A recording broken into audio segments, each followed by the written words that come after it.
तो आज की वीडियो में हम बात करने वाले हैं एक पैसेज की।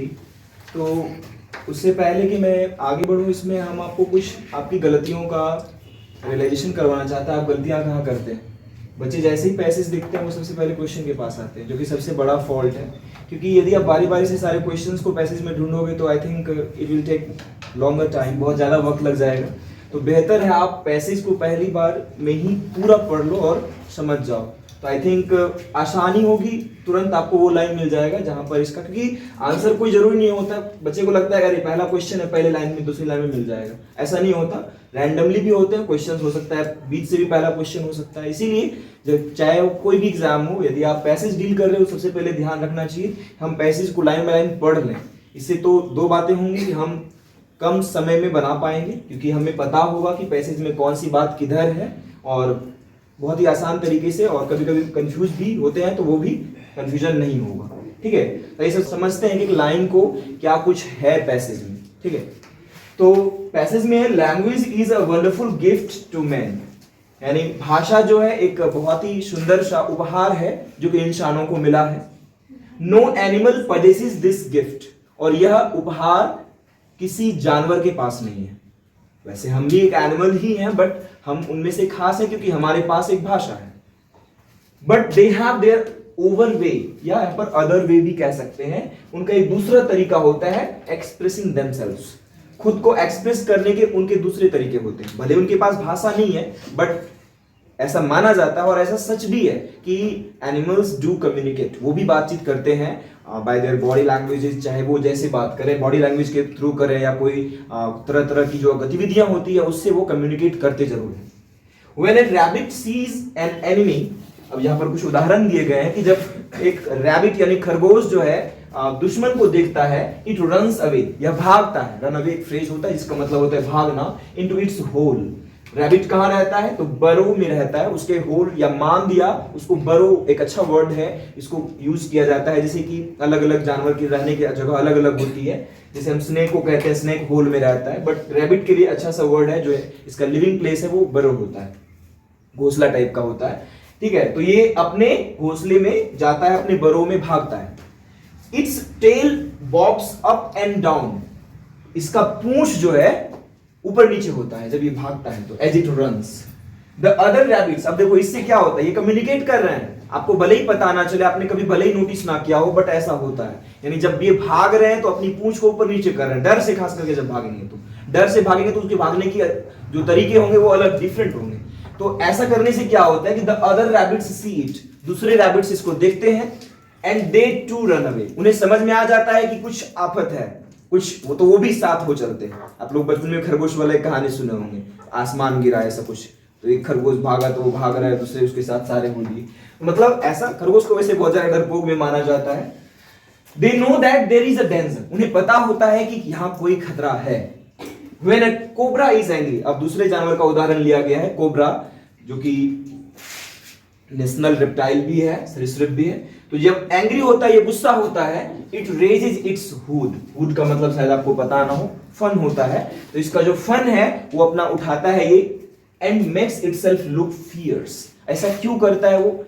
यदि कोई सांप फन उठा रहा है तो जरूरी नहीं वो काटेगा ही, वो बस डराने के लिए भी कभी कभी। और वैसे भी कहा जाता है कि कुछ ही % सांप है जिनके काटने से हम मर जाते हैं, उनके ही सांप जहरीले होते हैं। ठीक, लेकिन बहुत अधिकांश सांप जो है वो उनका उतना जहर असरदार नहीं होता कि हम मर जाएं। कई बार हम लोग गलत चीजों में फंस कर जो है मर जाते हैं, यानी हम लोग लापरवाही बरतते हैं, और डर से भी कई बार मरते हुए देखा गया। लुक फियर्स, फियर्स मतलब क्या होता है? भयानक, डरावना। मतलब अपने आप को डरावना दिखाने के लिए वो ऐसा करते हैं कि वो अब काट ही लेंगे। हालांकि अलग बात है, कई बार वो अपने आप को, और वैसे भी सांप को कहा जाता है वो तभी काटते हैं जब उन्हें लगता है कि कोई उनकी नॉर्मल एक्टिविटी को डिस्टर्ब कर रहा है। दिस वार्न्स अदर एनिमल्स, और इससे क्या होता है, दूसरे एनिमल्स वार्न्ड हो जाते हैं, उनमें चेतना आ जाती है, वो वार्निंग, उनके लगता है कि नहीं अरे खतरा है यहाँ पर, तो वो भी एक तरह से वार्निंग गेन करते हैं।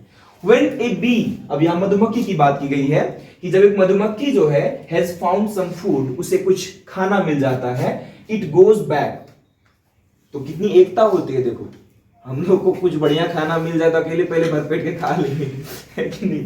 तो इनमें क्या है कि यदि कोई खाना देखता है, ऐसा नहीं कि खुद खा लिया तब गया, देख के ही जैसे उसे पता चलता है कि वहां कोई फूड है, it goes back to the hive. Hive मतलब होता है जो मधुमक्खी का छत्ता होता है जिसमें वो रहता है, तो वो अपने हाइव वापस जाता है, बी हाइव भी कहा जाता है उसको।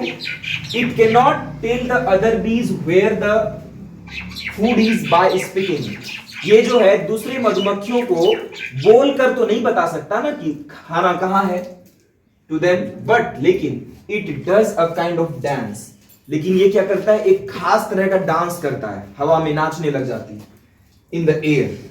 सम एनिमल्स, अब ये इस तरह से वो लोग कम्युनिकेट कर लेते हैं कि चलो वहां फूड है, तो फिर इसके पीछे सभी हो लेते हैं। सम एनिमल्स से थिंग्स बाय मेकिंग साउंड्स। और कुछ ऐसे भी जानवर हैं जो आवाजें निकालकर, तरह तरह की आवाजें, जैसे हाथी को नोटिस किया जाता है, उनकी भी अलग अलग तरह की आवाजें होती है जिससे वो अपने ग्रुप्स को, हाथी का जो है ये सबसे बड़ा खासियत होता है, वो हमेशा ग्रुप्स में ही चलते हैं और साउंड्स के जरिए वो लोग कम्युनिकेट करते हैं। यदि कोई कहीं अलग हो जाए, कोई खतरा हो, दूसरे ग्रुप को वार्न करने के लिए ऐसा कुछ करते हैं। ए डॉग बार्क्स, एक कुत्ता भौंकता है, व्हेन स्ट्रेंजर्स कम नियर, जब कोई अजनबी, अनजान जब कोई उसके पास आता है। तो ये सब चीजें बताई गई यहाँ पर कि लैंग्वेज क्या होता है और लैंग्वेज की क्या खासियत होती है, और ये सबके पास है। हालांकि हम लोग भाषा के जरिए अपने आप को कम्युनिकेट करते हैं, लेकिन कई ऐसे जानवर हैं जो कि उन्हें लैंग्वेज की जरूरत नहीं पड़ती, और ऐसे भी, और उनके पास लैंग्वेज है भी नहीं। अब क्वेश्चंस देखते हैं कितना आसान लगेगा यदि आपने पैसेज को अच्छे से समझा है तो। जैसे पहला क्वेश्चन है, language is a wonderful gift given to, यानी लैंग्वेज जो है, भाषा जो है एक उपहार है, और ये किसे मिला है, तो मिला है यहाँ पर देखिए आपको लाइन मिल जाएगा, मैन, इंसान को मिला है, मनुष्य को मिला है।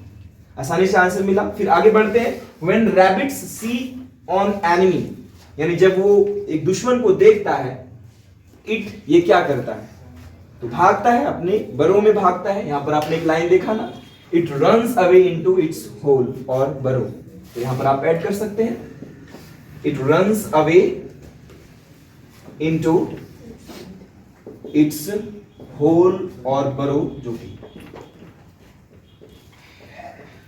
अगला है, ए डैश बार्क्स, ये तो काफी वैसे भी जनरल सेंस वाला क्वेश्चन है कि व्हेन स्ट्रेंजर्स कम नियर, कौन भौंकता है, तो बार्क वैसे भी साउंड डॉग का ही है, a dog barks.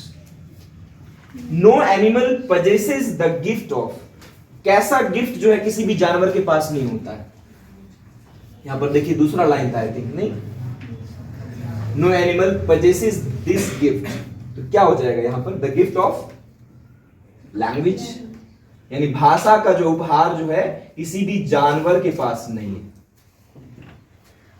Gift of language, या गिफ्ट ऑफ स्पीकिंग भी कह सकते हैं, बोलने का जो ये गिफ्ट उपहार है। When a bee sees food, जब एक मधुमक्खी खाना देखता है, एक्चुअली देखती है कहना चाहिए, क्योंकि बी जो है फीमेल मानी जाती है, ड्रोन इसका मेल होता है। इट कम्युनिकेट्स टू अदर बीज, ये दूसरे बीज से कैसे कम्युनिकेट करता है, बाय डांस करके। तो आई थिंक बाय के बाद नाउन चाहिए होता है, तो हम जेरंड का यूज करेंगे, बाय डांस नहीं बोलेंगे, बाय डांसिंग, ठीक है, तो नाच कर, आईएनजी लगा लेंगे, ई हटाकर, ये जेरंड फॉर्म में हो गया, नाउन की तरह एक्ट करेंगे। एंड देन लास्ट वन है, in the passage the word caution, कई लोग तो इसको गलत पढ़ते हैं, कॉशन है ये, कॉशन, कई बार आप लोग देखे होंगे कि बिजली के खंभों सब पे निशान बना होता है रेड टाइप का, ऐसा कुछ करके, और उस पे लिखा होता है कॉशन। कॉशन का मतलब होता है खतरा, डेंजर। आई थिंक इसका मतलब यहाँ पे ऑप्शन में यदि होगा तो आपको डेंजर चुनना होगा। कॉशन का मतलब खतरा ही होता है, डेंजर, ठीक है। तो ये सब चीजें आप ध्यान में रख सकते हैं। तो ये आसान तरीका है मेरे ख्याल से। आपको ये तरीका कैसा लगा आप बता सकते हैं। Thank you for